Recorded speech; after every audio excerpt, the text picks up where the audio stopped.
जय हिंद all my dear students. आज मैं आपके सामने हूँ वाईटी पे।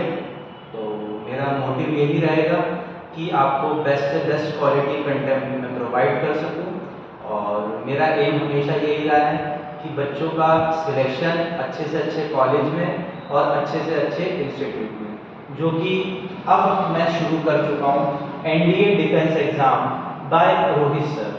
डेली करंट अफेयर सीरीज चलेगी। आपको मंडे टू सैटरडे आपको करंट अफेयर मिला करेगा, जिसमें क्वालिटी कंटेंट आपको प्रोवाइड किया जाएगा। ठीक है, चलो आगे बढ़ते हैं। थोड़ा सा मेरा इंट्रोडक्शन दे दूं। जो नए बच्चे हैं जो मुझे जानते नहीं हैं उनके लिए मेरा इंट्रोडक्शन ये रहा। Basically my name is Rohit रानवे and experience मुझे 6 साल से ज़्यादा हो चुका है डिफेंस के एग्ज़ाम में पढ़ाते हुए।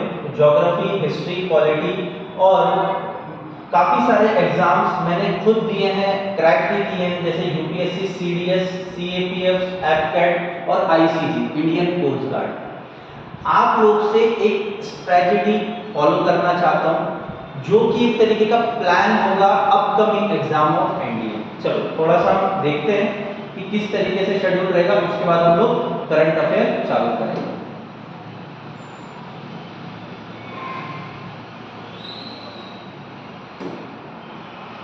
तो बेसिकली हमारा जो एम है एनडीए 2024 अप्रैल एंड सितंबर वाला। तो जो भी सीरियस एस्पिरेंट है, जो भी सीरियस एस्पिरेंट है, उन सबको मैं यही बात कहना चाहूँगा कि जल्द से जल्द बैच के अंदर एनरोल करें, जो कि हमारी academy home Phoenix learning academy, जो कि आपके लिए बहुत ही बेहतरीन कोर्स लेके आ रही है। ठीक है, नेक्स्ट जो भी स्टूडेंट इस साल 12th में होंगे बेसिकली वही एनडीए दे पाएंगे अप्रैल या सितंबर वाला। तो मेरा इंटेंस उन लोगों के लिए यही है कि फ्री ऑफ कॉस्ट में करंट अफेयर सीरीज चलाऊं, जो कि अप्रोक्सीमेटली 6 मंथ्स का होगा। हम मान के चलते लास्ट टाइम 2023 में क्या हुआ था, एनडीए का एग्जाम हुआ था सितंबर में। तो अब जो अप्रैल में होने वाला है, तो बेसिकली 6 मंथ्स का करंट अफेयर नीड होगा।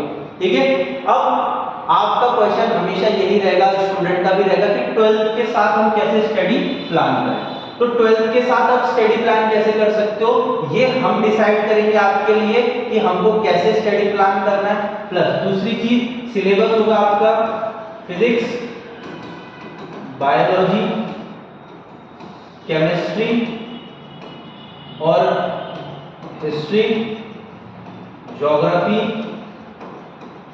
उसके बाद आपका पॉलिटी और करंट अफेयर, और इसमें मैथ्स भी ऐड कर लेना।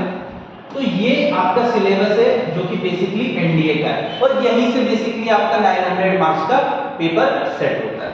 तो हम इस तरीके से स्टडी प्लान बनाएंगे 6 to 8 आवर का, जो कि आपको हेल्प करेगा कि अप्रैल वाले एग्जाम में आप क्रैक कर पाओ फर्स्ट अटेम्प्ट में एनडीए। और हमारी पूरी कोशिश रहेगी, हमारी टीम की कोशिश रहेगी कि आपको पूरी तरीके से इस चीज का हेल्प हम कर पाए। ठीक है, यहां तक आपको समझ में आया। जितना जल्दी हो सके सीरियस एस्पिरेंट हमारे यहाँ कोर्स को ज्वाइन करें, क्रैश कोर्स, फाउंडेशन कोर्स, जो भी हमारे पास अवेलेबल है, आप आइए, विजिट करिए और आप देखिए कि आपको कितना बेनिफिट मिलेगा इस सब चीज से। अब आ जाते हैं हम लोग वापस। तो बेसिकली अब थोड़ा सा हम लोग अपने कोर्स की तरफ चलते हैं कि हम कोर्स में क्या क्या प्रोवाइड कर रहे हैं। आज के टाइम में कोर्स में क्या क्या होना चाहिए और हमारे कोर्स का नाम क्या है। कोर्स का नाम है लेफ्टिनेंट फाउंडेशन कोर्स। क्या नाम है? Lieutenant foundation course. Cover all relevant current affair. आपको पीडीएफ भी प्रोवाइड करी जाएगी, हमारे यूट्यूब पे भी आपको नीचे लिंक वगैरह मैं प्रोवाइड कर दूंगा, टेलीग्राम से भी आप जुड़ जाना। आपको डेली बेसिस पे आपको ये सब चीजें मिल जाएगी। उसके बाद डाउट सॉल्विंग सेशन। क्या मिलेगा आपको? Doubt solving session. NDA special focus study कराई जाएगी, स्पेशली एनडीए।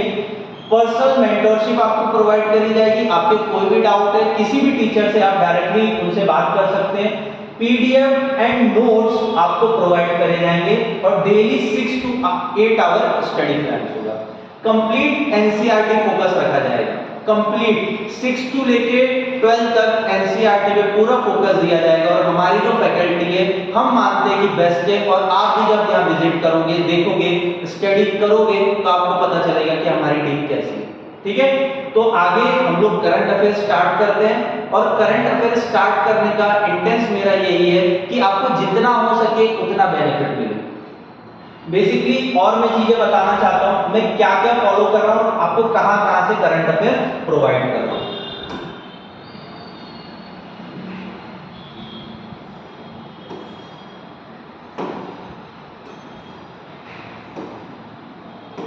चल बेसिकली हम जान लेते हैं मैं कौन कौन सा न्यूज़पेपर फॉलो करता हूं। द हिंदू, इंडियन एक्सप्रेस और योजना मैगजीन वगैरह भी है। ठीक है ना, तो ये फॉलो करके आपके लिए एक कॉम्पैक्ट करंट अफेयर लाने की मेरी पूरी कोशिश रहती है। क्यों? क्योंकि देखिए पेपर में तो बहुत सारी चीजें होती हैं जो कि 20 से 22 पन्नों का पेपर होता है, तो वो सब तो रिलेवेंट नहीं है ना एग्जाम के लिए। और बेसिकली आप समझ पा रहे होंगे कि यूपीएससी एनडीए मतलब यूपीएससी कंडक्ट कर रहा है एग्जाम को, तो आपको समझना पड़ेगा कि डिमांड क्या है पेपर की। अब जब आप ये चीज समझ पाओगे कि डिमांड क्या पेपर की, तो बेसिकली आप क्या कर पाओगे, एनालाइज कर पाओगे कि किस तरीके से स्टडी हमें करनी है। ठीक है, चलो आगे देखें। तो बेसिकली फर्स्ट क्या है, child abuse may be reduce in the suffer community study. तो बेसिकली ये द हिंदू में आया था आर्टिकल कि चाइल्ड अब्यूज हमारे सोसाइटी में बढ़ रहा है। जैसे कि बहुत सारे ऐसे चाइल्ड होमेज होते हैं जहां बच्चों को भेज दिया जाता है या सेक्सुअल एक्टिविटीज की वजह से वो अपने घर से दूर हो जाते हैं।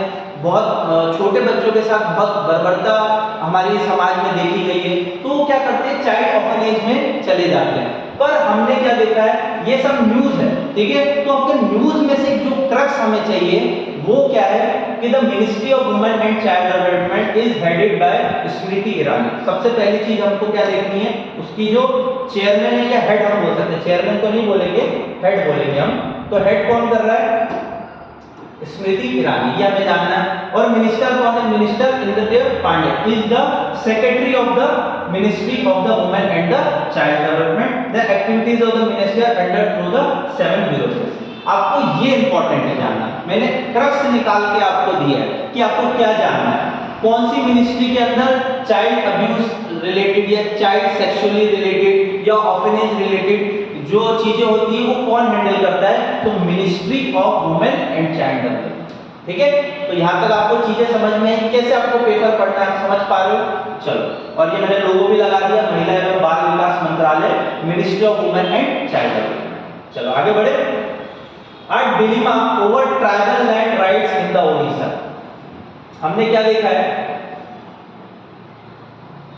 ओडिशा के अंदर ये देखिए, जब मैंने हिंदू से लिया हुआ ये आर्टिकल, आराम आराम से समझिए और पढ़िए। देखिए कोई जल्दीबाजी करने की जरूरत नहीं है, मैं भी बहुत आराम से चीजें आपको समझाने की कोशिश कर रहा हूं। और कुछ चीजें अगर नहीं समझ में आती तो प्लीज कमेंट में लिखिएगा, और जो क्वेश्चन मैं पूछूं उसका जवाब भी आपको कमेंट के अंदर लिखना है। और ज्यादा से ज्यादा आपको क्या करना है, शेयर करना है और लाइक करना है। ठीक है, तो देखिए जब द हिंदू से मैंने ये आर्टिकल लिया हुआ है, तो Odisha cabinet decide allow tribal to transfer their land to non tribals. ठीक है, पहली बात तो आपको ये चीज जाननी पड़ेगी कि ट्राइबल जो पीपल होते हैं, जो कि हम क्या बोलते हैं, एसटी पीपल, ये जो लिस्ट होती है शेड्यूल ट्राइबल्स की, ये कौन निर्धारित करता है, प्रेसिडेंट करता है, गवर्नर नहीं करता। आपको ये चीज जाननी है। दूसरी, by the amendment of the Odisha schedule area transfer of immovable properties, Odisha legislative के अंदर ये बिल लाया गया है, अमेंडमेंट बिल लाया गया है कि शेड्यूल ट्राइब वाले जो पीपल है वो नॉन ट्राइबल पीपल को भी लैंड दे सकते हैं।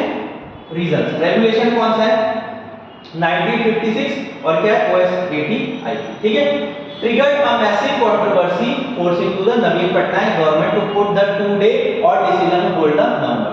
देखिए बेसिकली आपको एक चीज समझाना चाहूंगा मैं, अगर किसी शेड्यूल ट्राइब पीपल के पास लैंड है, अगर उसको ज्यादा पैसे देके हम उससे लैंड ले लेंगे तो लॉस क्या होगा, ट्राइबल पीपल के पास लैंड नहीं बचेगा और वो अपनी खेती और दिनचर्या कैसे चलाएगा।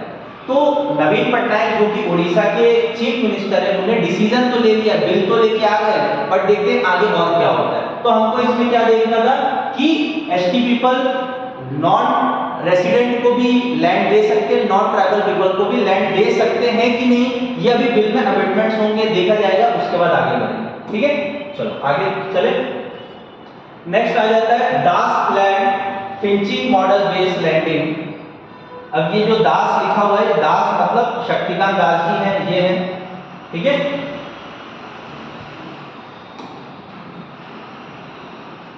ओके, ये शक्तिकांत दास है, ये कौन है? आरबीआई के गवर्नर। ओके, दास लैंड फिंचिंग model based lending forms lendings on the undue risk building. Reserve Bank of India RBI governor, देखिए गवर्नर ऑफ शक्तिकांत दास है, caution bank and the NBFC. NBFC मतलब क्या होता है? नॉन बैंक फाइनेंशियल करप्शन, हम बोल सकते हैं NBFC, non performing financial bank corruption against the over the relevant on the algorithm and model based credit appraisal and lending. Banks and the NBFC also need to further strengthen their assets, liability and management. They may give greater attention to the liability side. देखिए शक्तिकांत दास जी क्या कहना चाह रहे हैं बैंकों को कि आपका नॉन परफॉर्मिंग एसेट जो है उन्हें कम कीजिए। कम कीजिए मतलब आप जो लोन दे रहे हैं वो लोन वापस आना भी तो चाहिए, पर लोन वापस आ नहीं रहा है। बड़े बड़े जो कॉर्पोरेट सेक्टर के लोग होते हैं वो क्या करते हैं, लोन ले लेते हैं और उसके बाद रीपे नहीं करते, तो बैंक का इसमें लॉस होता है, क्योंकि लोन के अंदर जो मेजॉरिटी ऑफ मनी होता है वो कहां से जाता है? लोगों के अकाउंट्स में से, मतलब सेविंग अकाउंट, जो हम पैसा जमा कर रहे हैं उसी पे तो बैंक क्या कर रही है, ब्याज पे पैसा दे रही है। ठीक है, तो ये चीज आपको समझ में आ रहा है। तो एनबीएफसी को कम करने के लिए बोला जा रहा है। ठीक है, यहां तक चीजें क्लियर हुई। चलिए आगे बढ़े, नेक्स्ट आ जाते हैं new coal fired power plants में B C easier landing norms. मतलब ये क्या बताना चाह रहे हैं, बहुत अच्छा आर्टिकल था ये भी, द हिंदू का ये। इसके अंदर ये बताया जा रहा है कि बेसिकली जो कोल बेसिस पावर प्लांट है जिससे हम एनर्जी प्राप्त करते हैं उसको और इजी कर दिया है बनाने के लिए। ठीक है, तो क्या लिखा है न्यू दिल्ली से, news the government is looking at easier landing norms for the new coal field. मतलब नया पावर प्लांट आप इजीली बना पाओ, new power station as double down on the most polluting fuel to the meet a sharp upcoming and the electricity demand. और कब तक? COP28 climate meet में भी होने वाला है। तो मिनिस्टर कौन है? एनकेसी टोल्डिंग द काउंटर पार्ट। मतलब मिनिस्टर कौन है? कोल मिनिस्ट्री का एनकेसी, सॉरी आरकेसी। ठीक है, तो हमें ये जानना है कि कोल से जो हमें एनर्जी मिल रही है, कोल से जो हमें एनर्जी मिल रही है, तो वो आगे की डिमांड जो होने वाली है 2030 तक हमारी जो इलेक्ट्रिसिटी की डिमांड है वो 50% इंक्रीज हो जाएगी। क्या हो जाएगी? 50% इंक्रीज हो जाएगी। तो हमें उसकी नीड भी तो पूरी करनी पड़ेगी, क्योंकि जैसे जैसे पॉपुलेशन बढ़ेगी तो इलेक्ट्रिसिटी की डिमांड भी बढ़ेगी। तो उस बेसिस पे क्या किया जा रहा है, न्यू कोल फील्ड को सेक्शन करने का, लैंडिंग करने का, उनको जल्दी मंजूरी मिल जाए, उसके लिए गवर्नमेंट ने ये स्टेप लिया। ठीक है, यहां तक बातें क्लियर हुई। चलो आगे देखें COP28। अब सबसे पहला क्वेश्चन मेरा ये है कि COP28 मतलब COP का फुल फॉर्म बताना है, आपको सर्च करना और कमेंट में लिखना है। ठीक है, COP28 turn attention to protect methane emission. ठीक है, COP28 का पहली बात तो आपके लिए क्वेश्चन मार्क लगा देता हूं मैं, आपको पता करना है COP28 समिट क्या है। ठीक है, पहले तो मैंने ये बता दिया। दूसरी चीज, अब इस पे बात हो रही है मीथेन पे। ठीक है, बेसिकली केमिस्ट्री आप लोग पढ़ते ही होंगे, आपको पता ही होगा। तो मीथेन से क्या क्या प्रॉब्लम क्रिएट हो रही है। एटमॉस्फेयर मीथेन CH4 इसका कंपाउंड है, occur abundance in the nature as the primary component of the natural gas. Natural gas का अबंडेंस जो नेचर है वो क्या है? प्राइमरी CH4 मतलब methane. It is the second largest contributor of climate change.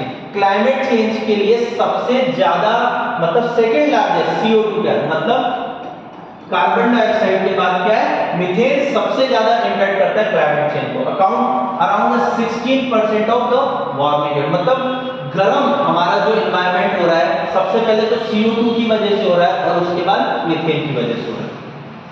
International Energy Agency IEA, the majority of methane emission is around 60% are linked to the human activity, मतलब हम खुद humans इस चीज को प्रोत्साहन कर रहे हैं और इस एनवायरनमेंट में क्या कर रहे हैं, मीथेन का ज्यादा इस्तेमाल कर रहे हैं, एक्टिविटी ह्यूमंस के द्वारा। IEA says while some 40% is for natural resources, 40% कहां से आ रहा है, नेचुरल रिसोर्सेज जैसे कि वेटलैंड, ठीक है। तो आपको ये अच्छे से ध्यान पूर्वक समझना है कि मीथेन सेकंड लार्जेस्ट एमिटर है वार्म इफेक्ट के लिए, पहला CO2 है। और आइए इसका फुल फॉर्म थोड़ा सा देख लेना, क्या है, इंटरनेशनल एनर्जी एजेंसी, ठीक है। इसका हेडक्वार्टर बताना है आपको, इसका हेडक्वार्टर में बताना है, क्वेश्चन आपका दूसरा ये, ठीक है। चलो आगे बढ़े, नेक्स्ट आ जाता है governor power in the state. ये गवर्नर वो शक्तिकांत दास वाले गवर्नर नहीं है, ये स्टेट के गवर्नर है, जिसे हम क्या बोलते हैं हिंदी में, राज्यपाल। हिंदी में हम क्या बोलते हैं, राज्यपाल। तो आपको क्या चीजें समझनी है इसके अंदर, बहुत अच्छा क्वेश्चन आया हुआ है, कर्नाटका से रिलेटेड था, तो मैंने क्या किया, इसको स्टैटिक पार्ट से पॉलिटी से जोड़ दिया। सबसे पहले स्टैटिक पार्ट में पॉलिटी में क्या लिखा है, there shall be a governor for each state, मतलब हर एक स्टेट का एक गवर्नर होगा। ये कोई अनिवार्यता नहीं है, एक गवर्नर दो स्टेट को भी संभाल सकता है। आर्टिकल 153 के अंदर दिया हुआ है, किसके अंदर दिया हुआ है, आर्टिकल 153 के अंदर दिया है कि कॉन्स्टिट्यूशन ऑफ इंडिया के अंदर क्या दिया हुआ है कि हर एक स्टेट में गवर्नर होना चाहिए।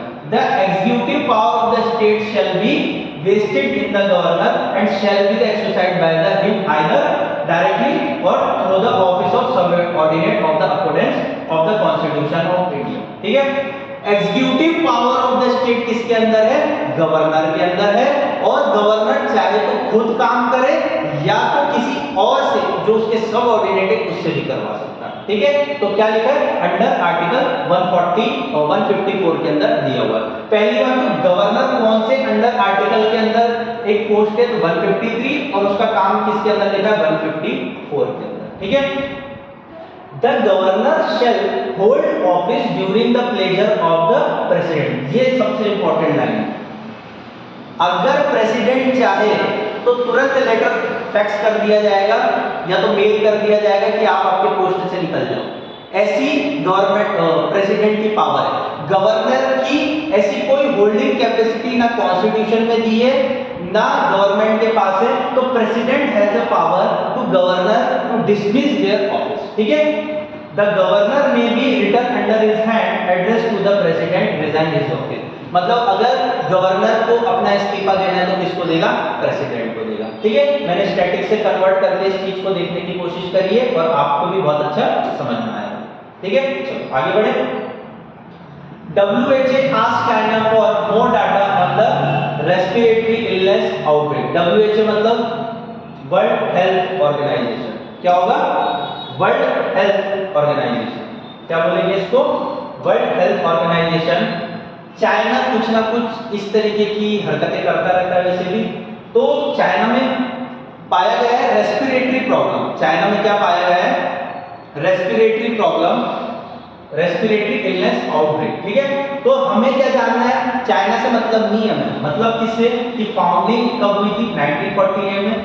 WHO is the United nation agency that connect the nation, क्या करता है, कनेक्ट करता है, और इसका प्रमोट मतलब ये क्या कर रहा है, partner and people to promote health, keep the world safe and serve the vulnerable so everyone everywhere can attain the highest level of health. मतलब WHO का काम है कि दुनिया में कोई ऐसा आउटब्रेक ना आ जाए हेल्थ को लेके, उसको संतुष्ट करना, उसको देखना, और दूसरी चीज ये रेख रखाव करना कि अच्छे से अच्छा हेल्थ हर कंट्री में प्रोवाइड कराया जा सके, ठीक है।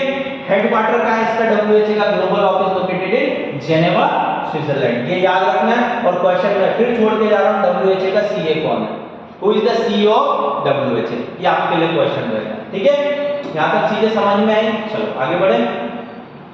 मीराबाई जन्मोत्सव एट मथुरा, ये basically prime minister Modi ji ने किया है, और मीराबाई जी का जो जन्मदिन है, मीराबाई एक संत थी, आप सबको पता ही होगा। Prime minister Narendra Modi, Uttar Pradesh chief minister Yogi Adityanath and Mathura member of the parliament Hema Malini attend the 25th birth anniversary of Mirabai at Mathura, ठीक है। ये थोड़ी सी लिबरल बोल सकते हैं, मतलब ऐसी न्यूज है, बट याद रखना कौन सा जन्म उत्सव का 525, ठीक है। चलो आगे बढ़े। UNFCCC in the news. अब ये क्यों है, पहले तो आपको क्या करना है, एक चीज मैं बोल दूं, सबसे पहले आपको इसका फुल फॉर्म बताना, ठीक है। इसका फुल फॉर्म क्या, दूसरी चीज, the 2023 UN climate change conference will be convenes from 30 November to 12 December 2023 Dubai UAE, ठीक है। तो UNFCCC की जो मीटिंग है वो कहाँ होने वाली है, 12 दिसंबर 2023 को दुबई एंड UAE में। आपसे अगर क्वेश्चन पूछा जाएगा तो क्या पूछा जाएगा कि कहाँ हुई ये कॉन्फ्रेंस, कौन सी कॉन्फ्रेंस, UNFCCC कहाँ हुई है, दुबई और UAE में। It will be compress the 28 meeting of the COP28, मतलब ये कौन सी मीटिंग थी, 28th मीटिंग, ठीक है। इंडिया रेफरेंटेड commit to the UNFCCC and Paris agreement to climate change, मतलब जो इंडिया का कमिटमेंट है कि हम लोग 2070 तक क्या हो जाएंगे, नेट जीरो एमिशन वाले। हमने क्या टारगेट रखा हुआ है, 2070 तक 2070 तक हम लोग क्या करेंगे, नेट कार्बन एमिशन जीरो कर देंगे अपना, ये हमारा टारगेट है और गवर्नमेंट बहुत सारे स्टेप्स ले रही है इस चक्कर में, ठीक है। चलो आगे बढ़े।